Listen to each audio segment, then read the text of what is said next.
Okay, so here we are talking about my cousin Leland. Uh, only, uh, only child, my Aunt Marietta and Uncle Nicholas. And I can't remember his exact age. I think I might have been a couple years older than he is, 2 or 3 years, maybe not that much. Yeah, at the time it seemed like a bigger gap, space, time space thing kind of gets elongated. It's like this is your life, and this is 2 years of it, something like that. Where now it's like this is your life, and this represents this aspect of it as you look back and reflect on it. So crazy. So our memories, they kind of contract and try to size up in terms of the importance of an event as we look back and reflect. So I don't know why I just said that, but think about it. Maybe I have a better answer. So anyway, Leland. Yeah, my cousin Leland. Yeah. Yeah. In spirit, we will meet again. Yeah, and I just, a lot of it's just like saying, how did I screw up? Missing all that. I mean, it's like, it's a missed opportunity, you know, for, additional spiritual enlightenment, fulfillment. I just feel like he was that kind of person. It's like what I missed out on, you know, that's just the way, that's just the way I just kind of feel on it. So, yeah, and I know he has similar thoughts. Uh, maybe it's kind of weird in a way that that 2 weeks or however long it was created such a powerful impact. It's like, uh, I don't know.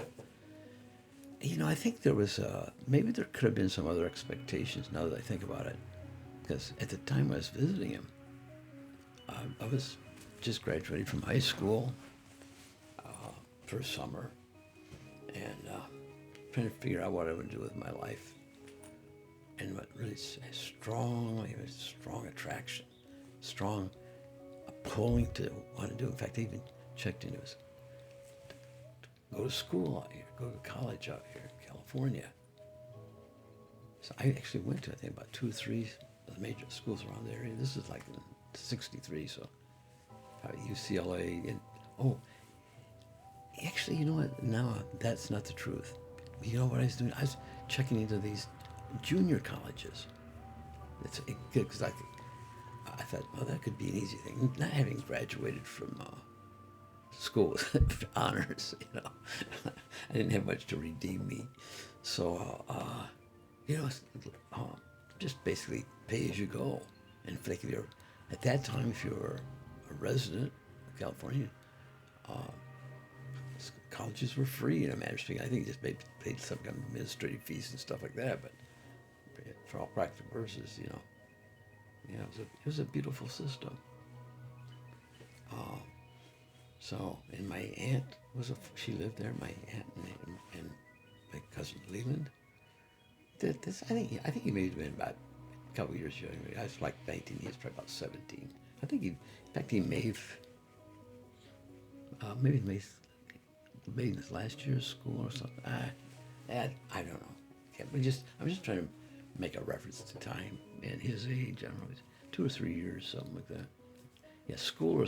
I didn't place him in that context of like where he was. At least it didn't impress me to think about it. Yeah. So, but he actually helped me find schools. Locations, and I'd go in and take all of their propaganda and literature, about enrollment and in the school and stuff like that, requirements, so uh, and I, I don't know. Well, it wasn't meant to be. It's like, yeah. So I think um, I think the way we hit it off, we kind of hung out and, just almost like brothers, we were that close in age, actually. More than just cousins. I mean, it was a different kind of a relationship. So, for that, it's weird. It was a period of time very earlier, much earlier in my life, when his mom, my aunt, had taken charge of my sister and me to help take care of me. Well, and older brothers, they went into my oldest brothers and hung out there. And while my mother was institutionalized, for antisocial behavior. Yeah, so that's the long story. Yeah, so anyway, not to go on that so much. Because everything's done for a reason and a purpose, and this could be like awakening, training moments.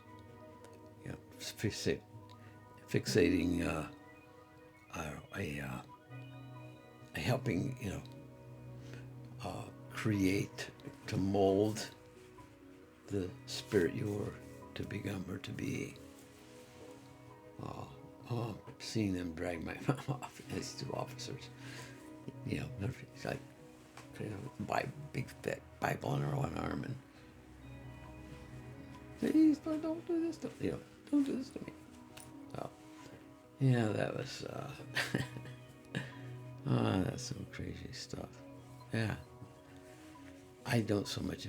Every time I used to tell this, whenever I tell a story on occasions like this, I couldn't get through without crying. And I've shared this story so many times. It's like, its importance isn't diminished, but you're how say becoming into agreement with the conflict that you had to deal with. So these were training lessons, basically, you could say. So for that, I'm grateful. It's like, yeah, so for past hurt feelings or something like that. No, for that I feel sad, and I ask for forgiveness for that, for sure, for those, But the idea that this was just another one of those lessons in this school on planet Earth, So you're. I look back at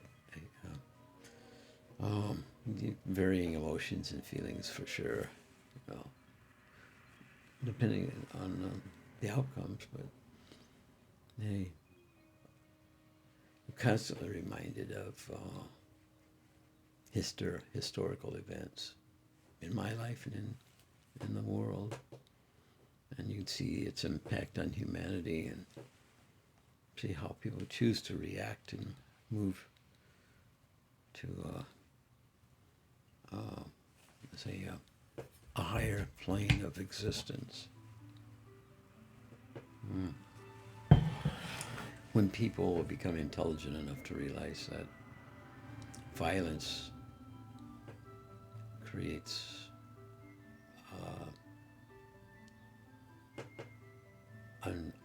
unauthorized authority. Yeah. We need to reject that, that paradigm, I would say. We have to say, okay, so how many of you are there? How many of you tough guys out there? Relative to all that seek peace and want to be at peace. I don't want to have to deal with your, psychological, mental issues. You don't get the privilege or right, to just, dispense of your negative energy through the vast majority of the rest of us. Yeah.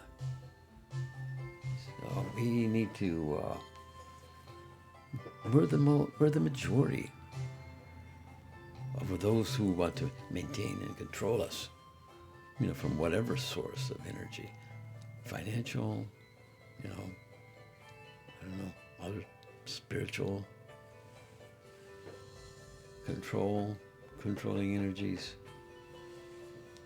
those that fight for broken ideologies.